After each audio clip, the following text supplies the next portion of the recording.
Oh, Eden, I am so excited about today's topic home and accommodation. Seriously, who doesn't love talking about where they live? Before a speaking test, what's the secret? How do you even start tackling questions about your house or apartment or neighborhood? It feels like there's so much to say, or maybe nothing at all. That's a fantastic starting point, Avery. The key with home and accommodation questions is to be prepared to elaborate. Don't just give one word answers. Think of it as painting a picture with your words. A good tip is to have a few go to phrases for describing size, location, and the general feel of your living space. Painting a picture, I love that. Okay, so let's say they ask about my apartment or my neighborhood. Is it better to focus on factual stuff like it has two bedrooms or more on the vibe? And what if I don't love my current place? Do I have to pretend? Excellent questions.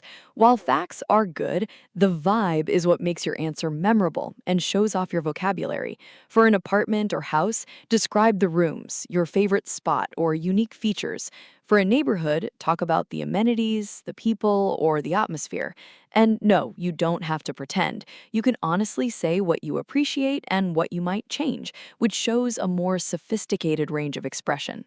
Wow, that's really helpful. So, what about furniture? Do I just list my couch on my bed?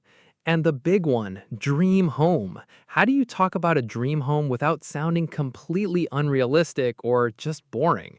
Like, my dream home has a giant slide into a ball pit.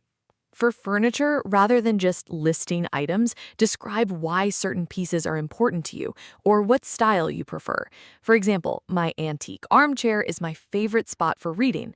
As for your dream home, it's a perfect opportunity to use imaginative language. Focus on the feelings it evokes, the design elements you'd include, and its ideal location. A giant slide into a ball pit is perfectly valid if you can describe it vividly and explain its appeal. Okay, so it's all about vivid descriptions, personal connections, and showing off that vocabulary. That makes so much sense. It's not just about what you say, but how you say it.